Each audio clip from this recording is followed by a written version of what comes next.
मनीष सिसोदिया को लेकर Rouse Avenue court में सुनवाई हुई। इस दौरान कई आरोप ईडी ने लगाए, जिसमें सीधे तौर पर ईडी की तरफ से कोर्ट में ये बयान दिए गए, जहां शराब घोटाले के सबूत मिटाने और को लेकर 14 फोन तोड़ने का भी आरोप ईडी ने लगाया। ईडी ने कहा कि फायदा पहुंचाने के लिए नियम बदले गए हैं, जहां ईडी ने जिसको लेकर उनके 10 दिन की रिमांड मांगी थी। बता दें कि अब कोर्ट ने ईडी को 7 दिन की रिमांड की मंजूरी दे दी है और अब मनीष सिसोदिया को 21 मार्च तक सुनवाई को लेकर जमानत की।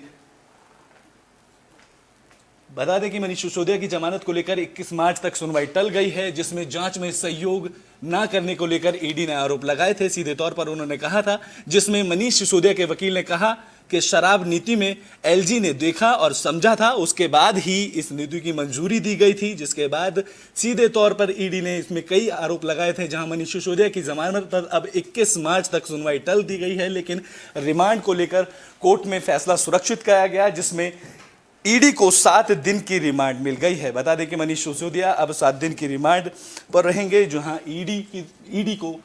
ईडी उनको 7 दिन की रिमांड पर लेगी। बता दें कि 20 मार्च तक मनीष सिसोदिया तिहाड़ जेल में बंद है, लेकिन इस बीच आज कोर्ट में उनकी जमानत याचिका को लेकर सुनवाई हुई, जिस पर ईडी ने उन पर कई आरोप लगाए और अब 21 मार्च तक ये सुनवाई टल गई है। बता दें कि मनीष सिसोदिया को लेकर आम आदमी पार्टी के नेता और दिल्ली के पूर्व डिप्टी सीएम मनीष सिसोदिया की मुश्किलें अब ज्यादा बढ़ती नजर आ रही हैं, जहां सीबीआई के बाद ईडी ने कोर्ट में उनकी 10 दिन की रिमांड मांगी थी और ईडी को अब उनकी 7 दिन की रिमांड की मंजूरी मिल गई है। कोर्ट में सुनवाई के दौरान ईडी ने कहा कि नई शराब नीति के जरिए बड़े बड़े लोगों को फायदा पहुंचाया गया है। ईडी ने सुनवाई के दौरान यह भी दावा किया कि आबकारी नीति तैयार करने के पीछे एक साजिश थी, जहां शराब नीति में नियम बदलकर कुछ खास लोगों को 6% की जगह 12% लाभ पहुंचाया गया। जहां सिसोदिया से पूछे गए रिमांड में जरूरी सवाल के बाद ईडी ने कोर्ट में कहा कि मनीष सिसोदिया और के कविता के संपर्क हैं, जहां एक दूसरे से वो इससे पहले भी संपर्क में थे। ईडी ने कोर्ट में यह भी दावा किया कि इस नीति में रेस्टोरेंट की कंपनियों को लाभ पहुंचाया गया है, बड़े कारोबारियों को भी फायदा पहुंचाया गया है। जहां मनीष सिसोदिया के कहने पर शराब नीति के नियम बदले गए थे और अवैध कमाई की व्यवस्था बनाई गई थी, जिसके बाद सभी डिजिटल सबूत मिटा दिए गए थे। ईडी ने कहा कि 12% मार्जिन के सवाल पर सिसोदिया गलत जवाब दे रहे थे। इस घोटाले में 219 करोड़ रुपए की ट्रेल ईडी को मिली थी। उन्होंने कहा कि हमें पूरी कार्यप्रणाली की जांच करने और बाकी आरोपियों के सामने पूछताछ करने की जरूरत है, इसलिए ईडी ने कोर्ट से मनीष सिसोदिया को लेकर 10 दिन की रिमांड मांगी थी। बता दें कि मनीष सिसोदिया की हिरासत की मांग करते हुए ईडी के वकील हुसैन ने कहा कि सबूत मिटाने के लिए 1 साल के अंदर 14 फोन तोड़ दिए गए और बदले जा चुके हैं, जिसमें मनीष सिसोदिया ने दूसरे लोगों से फोन खरीदवाए और सिम कार्ड का इस्तेमाल किया, ताकि बाद में वे इसे बचाव के रूप में इस्तेमाल कर सकें। बता दें कि मनीष सिसोदिया की सीबीआई की तरफ से गिरफ्तारी के बाद केस में जमानत पर अब 21 मार्च तक सुनवाई टल दी गई है। तो वहीं ईडी ने कोर्ट में 57 पेज की रिमांड कॉपी सौंपी थी और कोर्ट में ईडी की रिमांड को लेकर फैसला सुरक्षित किया गया और ईडी को अब इसी घोटाले को लेकर देश भर में कई राज्यों में ईडी की तरफ से छापेमारी गई। बता दें कि लालू यादव से पूछताछ के लिए ईडी की तरफ से छापेमारी गई। लालू यादव की बेटियों को लेकर भी ये छापेमारी की गई। बता दें कि ईडी ने 15 ठिकानों पर छापेमारी की है, जहां IRCTC मामले को लेकर ईडी ने छापेमारी की। दिल्ली, मुंबई से लेकर पटना तक ईडी ने छापेमारी की है, जहां लालू यादव की बेटियों के घर भी ईडी पहुंची। बता दें कि आरजेडी के पूर्व विधायक अबू दुजाना के घर भी ईडी पहुंची थी। लालू यादव के समधी जितेंद्र यादव के घर भी ईडी ने छापेमारी की। देश भर में IRCTC मामले को लेकर देश के कई राज्यों में छापेमारी की गई। दिल्ली, मुंबई, बिहार जैसे राज्यों में ईडी ने छापेमारी की गई। जमीन के बदले नौकरी मामले में लालू यादव की मुश्किलें अब बढ़ती जा रही हैं। अभी 2 दिन पहले ही सीबीआई की टीम ने लालू यादव से दिल्ली में पूछताछ की थी, तो वहीं अब ईडी ने शुक्रवार को लालू यादव के करीबियों के घर दिल्ली, मुंबई, नोएडा, पटना में 15 जगहों पर छापेमारी की है। जानकारी के मुताबिक पटना में आरजेडी के पूर्व विधायक अबू दुजाना के घर भी ईडी की टीम पहुंची। यहां उनकी तलाशी ली गई, जहां पूर्व एमएलए अबू दुजाना लालू यादव के करीबी हैं और पेशे से बिल्डर हैं। बता दें कि लालू यादव की 3 बेटियों के घर भी ईडी रेड के लिए लिए पहुंची, जहां हेमा रागनी और चंदा का घर दिल्ली में है, जिनके घर ईडी की टीम ने छापेमारी की। तो बिहार में उप मुख्यमंत्री लालू यादव के बेटे तेजस्वी यादव के दिल्ली आवास पर भी ईडी की टीम पहुंची। बता दें कि इसके बाद अबू दुजाना के घर आय से अधिक संपत्ति मामले को लेकर ईडी ने रेड मारी। यहां सुबह 6 बजे ईडी के 12 अफसर उनके घर पहुंचे और छापेमारी के दौरान अबू दुजाना घर की बालकनी में आए और उन्होंने ये कार्रवाई से कहा कि यह कार्रवाई राजनीतिक साजिश है। इस दौरान अधिकारियों ने सभी लोगों के घर के अंदर ही रहने की हिदायत दी। इस मामले को लेकर लगातार ईडी जगह जगह छापेमारी कर रही है। इसके बाद दुजाना आरजेडी के पूर्व विधायक सीधे तौर पर उन्होंने बयान दिया है कि इस तरीके की छापेमारी एक राजनीतिक साजिश है, जिसको लेकर ये छापेमारी की जा रही है। तो वहीं लालू प्रसाद यादव के समधी जितेंद्र यादव के गाजियाबाद वाले आवास पर भी ईडी ने छापेमारी की। दरअसल ये मामला लालू प्रसाद यादव के 2004 से 2009 के बीच रेल मंत्री रहने के दौरान उनके परिवार को तोहफे में दी गई जमीन और जमीन बेचने के बदले में रेलवे में कथित तौर पर ग्रुप डी की नौकरी दिए जाने के संबंध में की गई हैं, जिसको लेकर ईडी ने दिल्ली, मुंबई, पटना राज्यों में छापेमारी की और लालू यादव के करीबियों के घर ये छापेमारी की गई, जिनमें उनकी बेटियां भी शामिल हैं और उनके समधी भी इसमें शामिल हैं। बता दें कि तेजस्वी यादव के घर पर भी ये छापेमारी की, दिल्ली में उनके आवास पर ये छापेमारी की गई। तो वहीं लालू यादव की बेटियां जिनका घर दिल्ली में मौजूद है, उनके घर पे भी ईडी ने छापेमारी की और इस बात में ईडी ने सबूत इकट्ठा किए।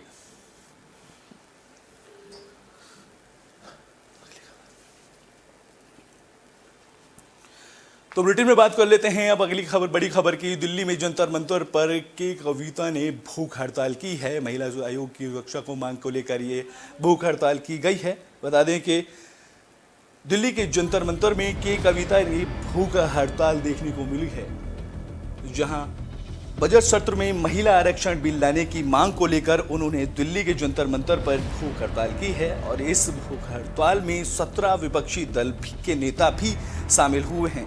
बड़ी खबर बता दें कि ईडी की पूछताछ से पहले के कविता की भूख हड़ताल दिल्ली में देखने को मिल रही है। बता दें कि 11 मार्च को कविता से ईडी पूछताछ करेगी, लेकिन उससे पहले दिल्ली के जंतर मंतर पर के कविता भूख हड़ताल पर बैठ गई और इस भूख हड़ताल में विपक्षी दलों के नेता भी शामिल हुए हैं। तेलंगाना सीएम केसीआर की बेटी और भारत राष्ट्रीय समिति की नेता कविता शुक्रवार संसद और विधानसभाओं में महिला आरक्षण की मांग को लेकर धरने पर बैठी, जहां कविता के धरने में 17 विपक्षी दल के नेता शामिल हुए। इस धरने को लेकर महिला आरक्षण के बहाने मोदी सरकार के खिलाफ विपक्षी एकजुटता की बीआरएस की कवायद भी शुरू रूप से इस मामले को देखा जा रहा है। यह संसद के बजट सत्र में महिला आरक्षण बिल लाने की मांग कर रही हैं, जिसमें उनके साथ आम आदमी party, Akali Dal, PDP, TMC, JDU, NCP, CPI, RLD, तो वहीं एमसी और समाजवादी पार्टी के समेत 17 विपक्षी दल के नेता मौजूद रहे। इस दौरान मंच से बोलते हुए कि कविता ने कहा कि जब तक महिला आरक्षण कानून नहीं बनता है तब तक मैं चुप नहीं बैठूंगी। बता दें कि कविता के धरने में सीपीएम नेता सीताराम येचुरी भी पहुंचे, जहां सीताराम येचुरी ने कहा कि महिला आरक्षण बिल को सीपीएम का पूरा समर्थन है।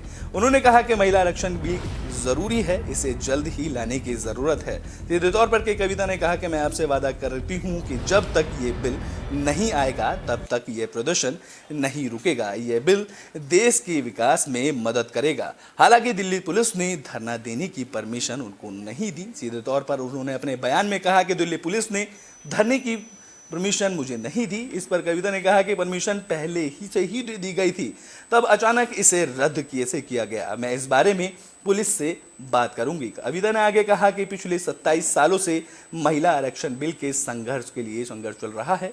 जितनी ही सरकारें आईं और सरकारें बदली, लेकिन उसे मंजूरी नहीं मिली। लोकसभा और विधानसभाओं में महिलाओं के लिए 33% आरक्षण होना चाहिए।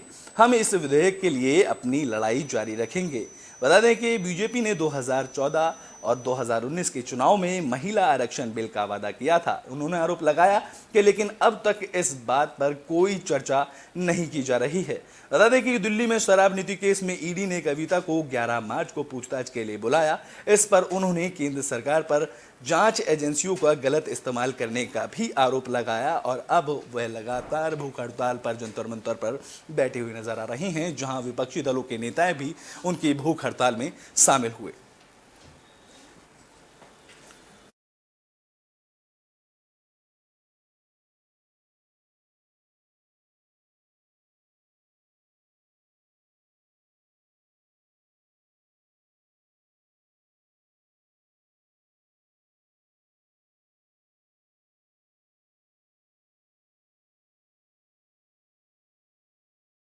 तो बुलेटिन में बात कर लेते हैं महाराष्ट्र में हुई ईडी के छापे की। अब बता दें कि उद्धव ठाकरे गुट के नेता को अब बड़ा झटका लगा है। उद्धव ठाकरे को यह बड़ा झटका माना जा रहा है।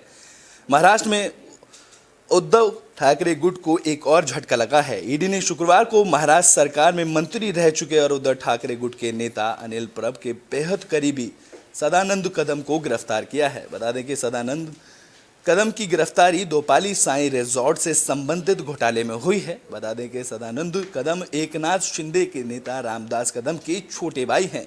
दरअसल उन पर आरोप है कि महाराष्ट्र के रत्नागिरी के दोपाली इलाके में स्थित साई रिजॉर्ट को अवैध तरीके से बनाया गया है। इसमें कथित रूप से सदानंद कदम और पूर्व परिवहन मंत्री अनिल परब दोनों पार्टनर हैं और घोटाले का आरोप बीजेपी नेता किरीट सोमैया ने लगाया है। जानकारी के मुताबिक रत्नागिरी से गिरफ्तार किए गए सदानंद कदम को ईडी के अधिकारी मुंबई लेकर जा रहे थे। इसी दौरान ईडी के मुंबई ऑफिस में सदानंद कदम से पूछताछ भी की गई। जानकारी के मुताबिक ईडी की टीम ने सदानंद कदम को रत्नागिरी गाँव के कुदौशी स्थित अनिकेत फार्म हाउस से गिरफ्तार किया। लगातार देश भर में ईडी की कार्रवाई देखने को मिल रही है, जहां ईडी की कार्रवाई से उद्धव ठाकरे गुट को बड़ा झटका लगा है। सदानंद कदम को ईडी ने गिरफ्तार कर लिया है।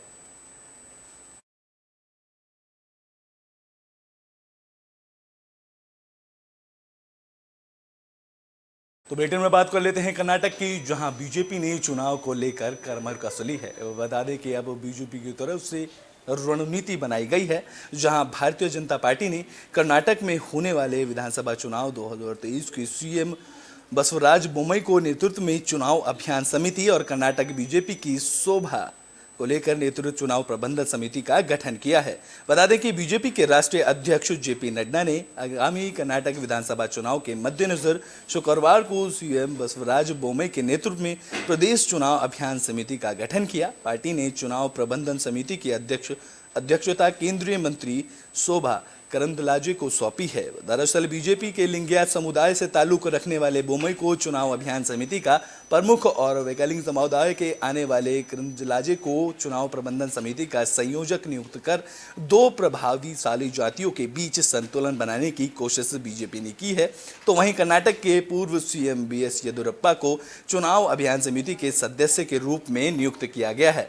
पार्टी ने कर्नाटक के अपने केंद्रीय मंत्री और पार्टी के राज्य इकाई के नेताओं को भी दोनों समितियों के सदस्य के रूप में नियुक्त किया है। बता दें कि कर्नाटक विधानसभा के कुल 224 सीटों के लिए आगामी मई के महीने में चुनाव होने हैं। इन चुनावों को लेकर कांग्रेस ने भी पूरी तैयारी की है। कांग्रेस ने 224 में से 170 सीटों पर अपने संभावित उम्मीदवारों के नाम तय कर दिए हैं। तो वहीं डीके शिव कुमार ने कहा कि हमने 170 सीटों पर चर्चा की है और अभी तक सिर्फ 50 सीटें ही रह गई हैं जिनका ऐलान होना बाकी है। लेकिन कर्नाटक विधानसभा चुनाव को लेकर बीजेपी ने कमर कस ली है और अब बीजेपी ने इसको लेकर समिति का गठन भी किया है।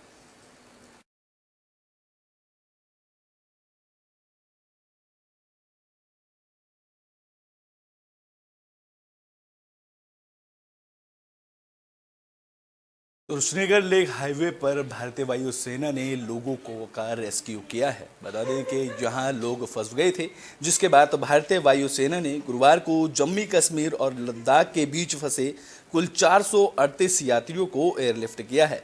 जानकारी के मुताबिक 434 किलोमीटर लंबे श्रीनगर लेह नेशनल हाईवे बंद होने के कारण ज़्यादातर लोग वहां फंस गए थे, लिहाजा इन यात्रियों को भारतीय वायुसेना ने एयरलिफ्ट किया है। इस दौरान अधिकारी ने कहा कि ज़्यादातर यात्रियों को जम्मू से कारगिल और श्रीनगर से लेह ले जाया गया है।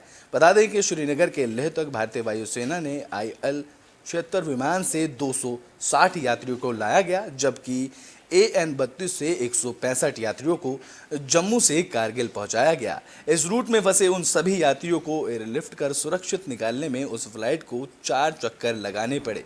इस दौरान अधिकारी ने बताया कि इसके अलावा 13 यात्रियों को विमान से कारगिल से जम्मू भेजा गया है।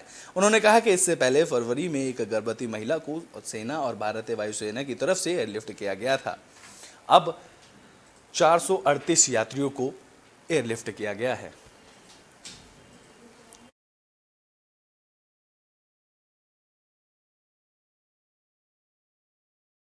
बात कर लेते हैं जम्मू कश्मीर की, जहां से श्रद्धा जैसा हत्याकांड सामने आया है। बता दें कि यहां बॉयफ्रेंड जौहर ने अपनी गर्लफ्रेंड सुमेधा की हत्या कर दी। जम्मू में हत्या कर हैरान कर देने वाला मामला सामने आया है, जहां एक महिला डॉक्टर को उसके बॉयफ्रेंड ने चाकू से गोदकर मौत के घाट उतार दिया है। युवक ने अपनी प्रेमिका की हत्या करने के बाद आत्महत्या करने का भी प्रयास किया। सूचना मिलते ही पहुंची पुलिस ने घायल युवक को अस्पताल में भर्ती कराया है, साथ ही केस दर्ज कर इस मामले की जाँच शुरू कर दी। बता दें कि महिला डॉक्टर की पहचान डॉक्टर सुमेधा शर्मा के रूप में हुई है, जबकि आरोपी की पहचान डोडा जिले के भद्रवाह निवासी जौहर गुनई के रूप में हुई है। आरोपी का परिवार वर्तमान में पांपोस इलाके में रहता है। इस घटना का पता तब चला जब आरोपी के एक रिश्तेदार ने पुलिस को इस मामले की जानकारी दी।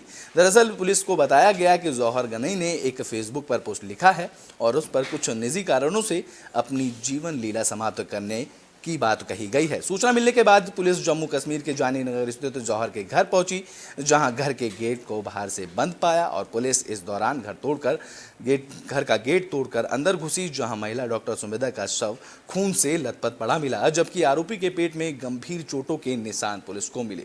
पुलिस ने दोनों को तत्काल रूप से अस्पताल पहुंचाया, जहां पुलिस ने कानूनी कार्रवाई करने के बाद महिला का शव उसके परिजनों को सौंप दिया।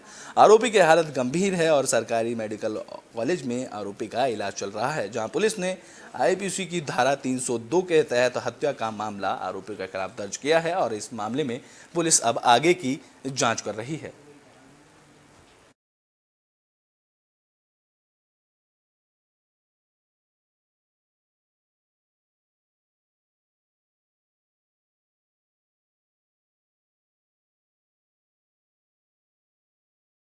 बुलेटिन में बात कर लेते हैं इंडिया ऑस्ट्रेलियाई एनुअल की पहली समिट की, जहां पीएम मोदी और ऑस्ट्रेलियाई पीएम शामिल हुए।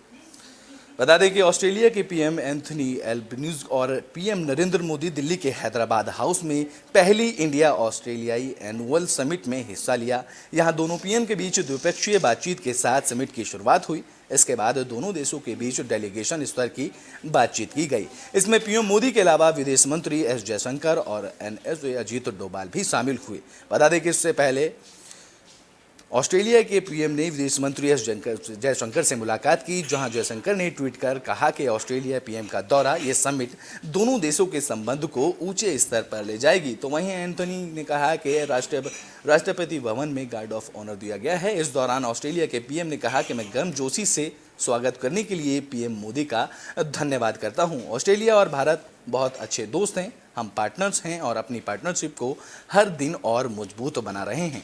हम भारत के साथ सहयोग करना चाहते हैं और संस्कृति, आर्थिक संबंधों और सुरक्षा के क्षेत्र में अच्छे संबंध भारत के साथ बनाना चाहते हैं।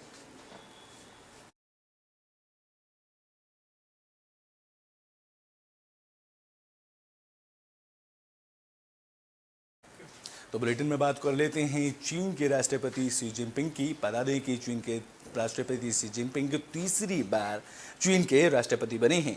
चीन की पार्लियामेंट नेशनल पीपल्स कांग्रेस ने शुक्रवार को राष्ट्रपति शी जिनपिंग के कार्यकाल को तीसरी बार बढ़ा दिया है। बता दें कि उन्हें तीसरी बार राष्ट्रपति बनने का प्रस्ताव 2,952 वोटों से पास हुआ।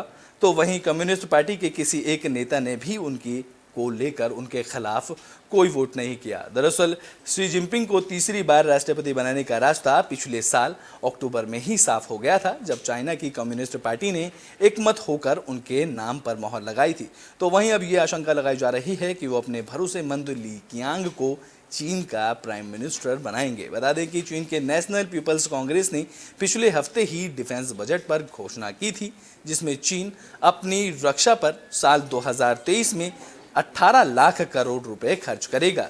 यह भारत के डिफेंस बजट से लगभग 3 गुना ज़्यादा है, जिसमें डिफेंस बजट में 7.2% की बढ़ोतरी की गई है और इसके लिए वहाँ की कम्युनिस्ट सरकार ने बाहरी चुनौतियों का हवाला दिया है, जिसमें शी जिनपिंग के इस दौरे में राष्ट्रपति बनने की यह घटना कई सामाजिक, राजनीतिक और सामरिक रूप से खुद चीन के लिए भी ऐतिहासिक है। बता दें कि 1976 में मॉडर्न चीन के जनक माओ ने मौत के बाद ऐसा पहली बार होने जा रहा है, जब चीन की कम्युनिस्ट पार्टी सीसीपी ने अपना इकबाल शी जिनपिंग को सौंप दिया है और शी जिनपिंग चीन में तीसरी बार राष्ट्रपति बन गए हैं।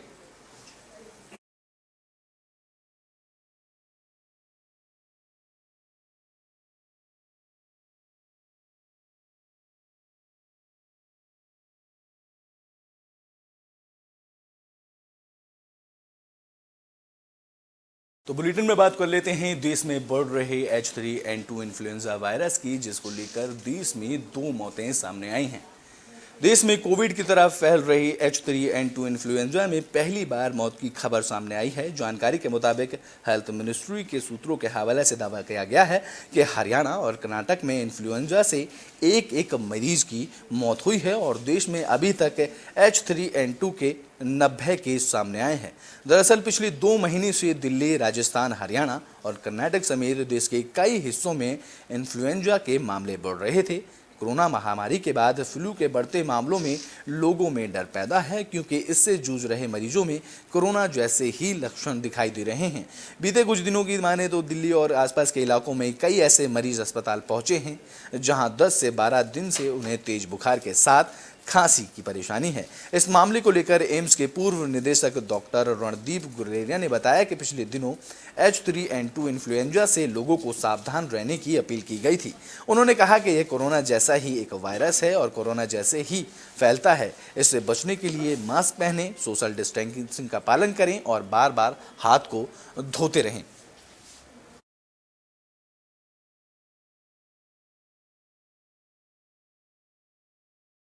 इस लाइव में अभी के लिए बस इतना ही। देश और दुनिया की तमाम खबरों के लिए देखते रहें एबी स्टार न्यूज़।